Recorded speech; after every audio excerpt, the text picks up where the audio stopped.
Bonjour à tous, et bienvenue sur Cold Blood File, l'endroit où nous explorons ensemble des histoires criminelles glaçantes, mais aussi pleines de mystères, où la vérité se cache souvent derrière un voile de tranquillité apparente. Imaginez, vous vous promenez dans les rues de Paris, la ville de l'amour et de la lumière. La musique d'un petit café résonne doucement, l'odeur du pain chaud flotte dans l'air. Mais, au moment même où vous vous sentez en sécurité, l'ombre peut surgir. Au milieu de ces ruelles pavées, un prédateur silencieux guettait. Il ne criait pas, ne montrait pas un regard agressif. Au contraire, il ressemblait à un homme ordinaire que vous auriez pu croiser chaque jour, jusqu'à ce que la porte se referme et qu'il soit trop tard pour fuir. On l'appelait le monstre de la Bastille, un homme qui a semé la terreur dans Paris pendant des années. Ce qui glace le sang, ce n'est pas seulement le nombre de ses victimes, mais aussi le fait que la police l'avait déjà arrêté, pour finalement le relâcher, lui donnant l'occasion de tuer à nouveau. Aujourd'hui, nous allons plonger dans l'histoire de Guy Georges, de son enfance brisée, à ses premiers crimes négligés par la justice, jusqu'à la série de meurtres atroces et au procès qui a bouleversé toute la France. Mais avant de commencer, je vous préviens, ce récit n'est pas pour les âmes sensibles. Et si vous pensez connaître les monstres de la vie réelle, peut-être qu'après cette vidéo, vous ne regarderez plus jamais les gens autour de vous de la même manière. Partie 1: l'enfance d'un prédateur. Pour comprendre le chemin sanglant qu'a emprunté Guy Georges, il faut remonter en 1962, l'année où il a poussé son premier cri. Guy est le fruit d'une brève relation entre un soldat américain d'origine africaine et une femme française. Dès sa naissance, il est abandonné. Sans père, sans mère, Guy est placé dans une famille d'accueil à la campagne. Une maison modeste, surpeuplée d'enfants, où l'attention est rare et l'affection presque inexistante. Jamais il ne ressentira la chaleur des bras d'un parent, ni ne trouvera quelqu'un de patient pour écouter ses pleurs ou sa colère. Beaucoup d'orphelins grandissent malgré tout pour devenir des adultes solides et bienveillants. Mais chez Guy, les fissures dans l'âme apparaissent très tôt. Il apprend une leçon cruelle: pour survivre, il faut être plus fort et plus violent que les autres. Un soir d'hiver, alors qu'il n'avait que 6 ou 7 ans, Guy fait quelque chose qui glace toute la famille: il tente d'étrangler l'une de ses sœurs adoptives. La jeune fille s'écrie, désespérée: « Lâche-moi, Guy. Tu me fais mal. » Mais les petites mains de l'enfant se resserrent encore, jusqu'à ce qu'un adulte intervienne pour l'arracher à sa victime. Ce n'était pas un jeu, ni une bagarre d'enfant. C'était la première fois que se révélait son instinct de prédateur, et ce besoin malsain de contrôler la vie d'autrui. Plus tard, un psychologue criminel dira: « Il n'a pas serré le cou pour intimider. Il a serré pour sentir le moment où la victime perdait son souffle. » Ces signaux d'alerte auraient dû être remarqués, analysés et traités. Mais à l'époque, la connaissance en criminologie infantile en France restait limitée. Le petit Guy continua de grandir avec cette violence en lui, sans jamais être freiné. À l'adolescence, Guy devient de plus en plus incontrôlable. Il se bat à l'école, vole et fugue régulièrement. Lorsqu'un adulte le réprimande, il ne baisse pas les yeux par honte, il répond par un regard froid, mesurant presque la distance entre ses mains et la gorge de son interlocuteur. Une voisine se souvient. Ce gamin, il avait un regard différent. Pas comme les enfants turbulents habituels. Quand il vous fixait, on avait l'impression qu'il calculait quelque chose, et ce n'était rien de bon. Vers 14-15 ans, Guy manifeste les 3 signes que les criminologues surnomment la triade annonciatrice des tueurs en série: maltraitance animale, incendie volontaire et attaque physique préméditée contre des personnes. Un jour, des voisins découvrent leur chat pendu à une clôture, le cou marqué d'ecchymose. Personne n'a vu la scène, mais beaucoup murmurent que seul Guy pouvait faire preuve d'une telle cruauté. Lorsqu'il parlera plus tard de son enfance, qui se contentera d'une phrase glaciale lors d'un interrogatoire. Je n'ai jamais connu l'amour. Mais je connais la peur, et j'aime la provoquer. Voilà la graine d'un monstre, un enfant privé d'affection, élevé dans la dureté, et qui comprend très tôt que le plus grand pouvoir qu'il possède, c'est de tenir la vie d'autrui entre ses mains. Partie 2. Une famille sous tension, la genèse d'un drame. L'histoire de la famille Cotterêts ressemble, en apparence, à celle de nombreux foyers provinciaux français, une maison simple mais bien entretenue, un jardin toujours fleuri et des voisins qui saluent poliment en croisant le chemin de Dominique et Pierre-Marie. Pourtant, derrière ces murs se cachait une tension silencieuse, une atmosphère lourde et presque palpable. Dominique, une femme réservée et plutôt discrète, avait grandi dans un environnement marqué par la gêne de parler de certains sujets, notamment la sexualité et la maternité. Dans sa jeunesse, elle avait connu une relation complexe avec sa propre mère, qui, elle aussi, portait ses propres non-dits. On raconte qu'enfant, Dominique apprenait très tôt à ne pas poser de questions gênantes et à enfouir ses émotions. Pierre-Marie, son mari, était un homme travailleur mais autoritaire, à la parole parfois tranchante. Bien que n'ayant jamais été violent physiquement, son tempérament colérique et ses remarques blessantes avaient lentement construit un mur invisible entre lui et Dominique. Aux yeux des voisins, ils formaient un couple ordinaire, mais à l'intérieur, les dialogues se faisaient rares et les confidences inexistantes. Ce genre de choses, on n'en parle pas. Aurait-il un jour répondu sèchement à sa femme, lorsqu'elle avait timidement abordé le sujet d'une nouvelle grossesse non désirée? Dominique, à ce moment-là, s'était tu. Et ce silence allait devenir son arme et sa prison. Les années passaient, les enfants du couple grandissaient, mais un secret bien plus sombre couvait dans l'ombre. Dominique, malgré des grossesses répétées, ne consultait presque jamais un médecin pour un suivi. Chaque fois qu'elle sentait la vie croître en elle, une angoisse viscérale l'envahissait. Elle savait qu'elle ne voulait ou ne pouvait pas accueillir un nouvel enfant. Mais elle savait aussi qu'en parler à Pierre-Marie serait inutile, voire dangereux sur le plan émotionnel. Les non-dits devinrent un mode de vie. Leurs soirées se passaient souvent devant la télévision, avec peu d'échanges. Dominique, absorbée par ses pensées, imaginait des scénarios où elle aurait pu agir autrement, mais elle se heurtait toujours à cette même conclusion, personne ne pouvait comprendre. Ce climat de solitude émotionnelle et de peur du jugement allait préparer le terrain à l'un des secrets les plus glaçants de l'histoire criminelle française.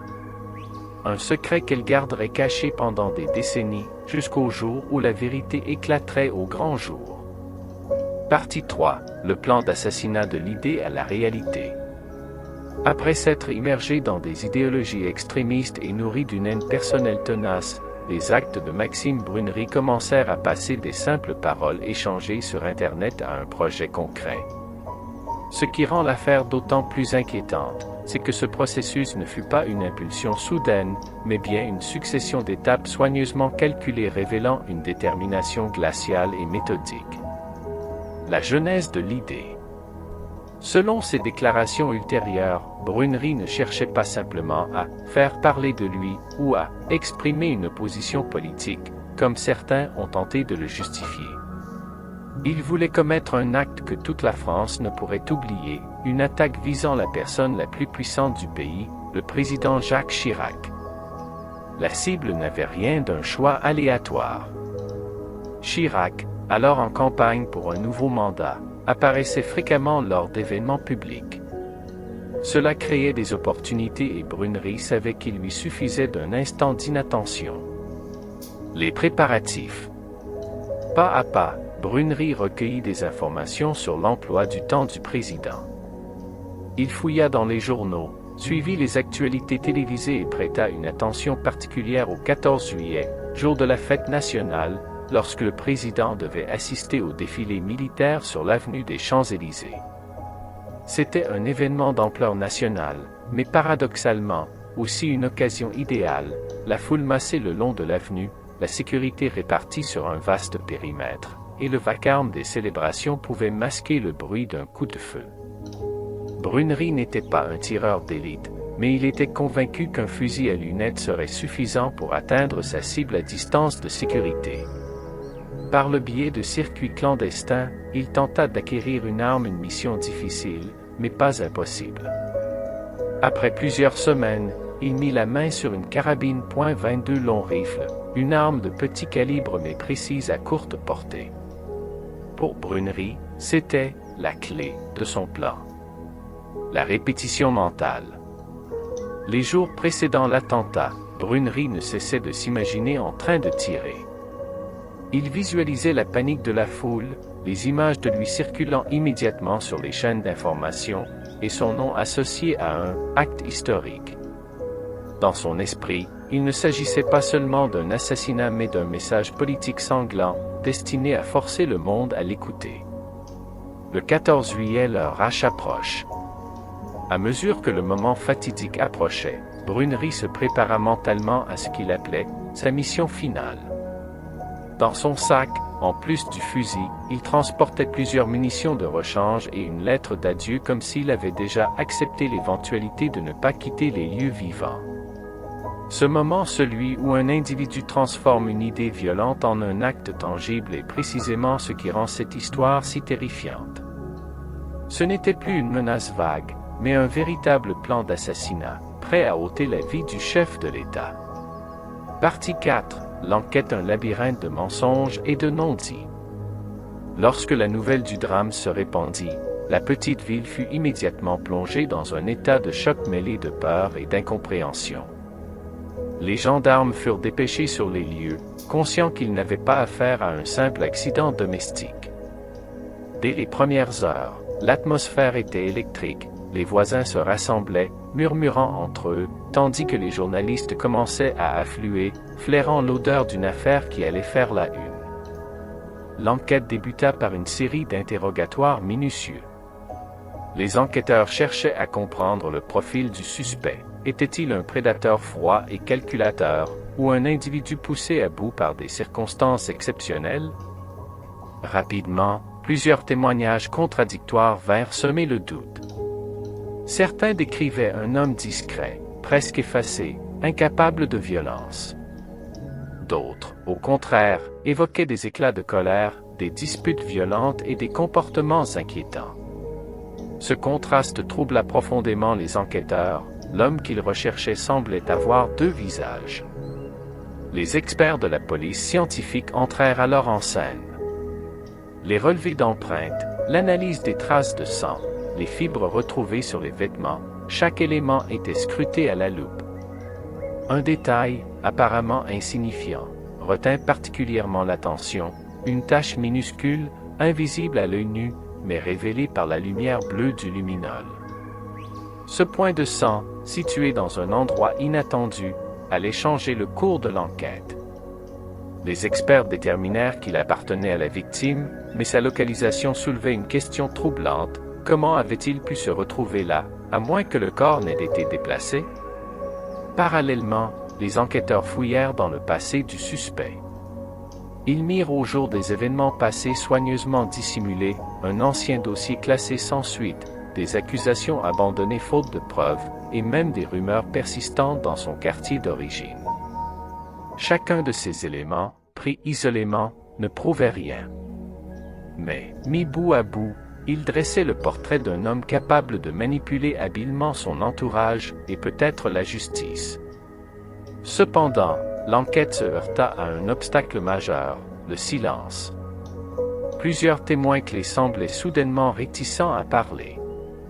Certains affirmaient ne plus se souvenir des détails, d'autres évitaient soigneusement les enquêteurs. Était-ce la peur? La loyauté?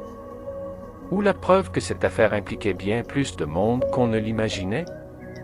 Pour les gendarmes, la piste d'un acte isolé devenait de moins en moins crédible. Des éléments laissaient penser à une machination plus vaste, peut-être même à un réseau de complicité silencieuse. C'est dans ce climat pesant, presque étouffant, que l'enquête progressait. Chaque avancée semblait immédiatement suivie d'un nouveau mystère. Plus les policiers croyaient approcher de la vérité, plus celle-ci semblait leur échapper, comme si quelqu'un, quelque part, tirait les ficelles pour brouiller les pistes. Et pourtant, une chose était sûre, tôt ou tard, ce fragile édifice de mensonges allait s'effondrer, mais à quel prix? Partie 5. Le verdict, justice rendue ou illusion de vérité. Après des années d'enquête, de rebondissements judiciaires et de débats passionnés dans la presse, le procès tant attendu s'ouvre enfin. Dans la salle d'audience, l'atmosphère est lourde, presque suffocante. Chaque banc est occupé, journalistes, familles des victimes, simples curieux. Tous venus assister à la conclusion d'une affaire qui a profondément marqué la conscience collective. L'accusé, visiblement affaibli par les années et les tensions accumulées, entre dans le box sous l'œil attentif des caméras. Son visage est fermé, impassible, comme figé dans une posture défensive. À sa gauche, ses avocats se préparent à livrer une bataille acharnée. À droite, les parties civiles, soutenues par leurs avocats, affichent un mélange de colère, de douleur et d'attente fébrile. Les témoignages se succèdent. Certains sont accablants, décrivant des faits précis, des détails troublants qui laissent planer peu de doute sur la culpabilité de l'accusé. D'autres, au contraire, sèment l'incertitude, contradictions, souvenirs flous ou récits semblants parfois influencés par le temps et l'émotion. Chaque parole prononcée est analysée, disséquée, commentée à chaud par les observateurs. Le ministère public déroule son réquisitoire comme une mécanique implacable. Pour lui, il ne fait aucun doute que l'accusé est coupable et que la société doit être protégée de quelqu'un capable de tels actes. Les mots sont choisis avec soin, percutants, destinés à frapper l'imaginaire du jury. En face, la défense joue sur un tout autre registre. Elle évoque des zones d'ombre, des preuves indirectes, des hypothèses alternatives et n'hésite pas à pointer du doigt les erreurs d'enquête et les failles du système judiciaire. Après plusieurs jours de plaidoirie, vient le moment le plus solennel, le jury se retire pour délibérer. Les minutes se transforment en heures. Dans la salle, l'attente devient insupportable. Chacun murmure, échange des hypothèses, mais tous savent qu'un verdict ne changera pas seulement la vie de l'accusé, mais aussi celle des familles des victimes et, d'une certaine manière, celle du pays tout entier. Enfin, le jury revient. Le président de la Cour se lève et lit la décision d'une voix claire, résonnant dans un silence absolu, coupable. La peine est lourde, à la hauteur des crimes reprochés. Des sanglots éclatent dans le public, certains poussent un soupir de soulagement, d'autres détournent le regard, incapables de supporter le poids de ce moment. Mais derrière cette apparente conclusion, une question persiste. La justice a-t-elle réellement révélé toute la vérité? Ou bien certaines zones d'ombre resteront-elles à jamais enfouies, alimentant les doutes et les théories pendant encore des décennies? Car, dans cette affaire, comme dans tant d'autres, il n'y a pas seulement un verdict judiciaire, il y a aussi le verdict de l'opinion publique, parfois tout aussi impitoyable. L'histoire de Guy Georges n'est pas seulement celle d'un tueur en série impitoyable, mais aussi celle d'un système qui a failli à protéger ses citoyens. Elle pose une question dérangeante, combien de drames auraient pu être évités si la justice et la police avaient agi plus tôt? Aujourd'hui, alors que son nom reste gravé dans la mémoire collective, cette affaire nous rappelle l'importance d'écouter les victimes, de traiter chaque indice avec sérieux et de ne jamais sous-estimer le danger que peut représenter une personne déjà connue pour sa violence. Et vous, que pensez-vous? Croyez-vous que le système a réellement changé depuis cette époque, ou sommes-nous encore vulnérables face à ce genre de monstre? Merci d'avoir regardé cette vidéo, et n'oubliez pas, parfois, la réalité dépasse la fiction.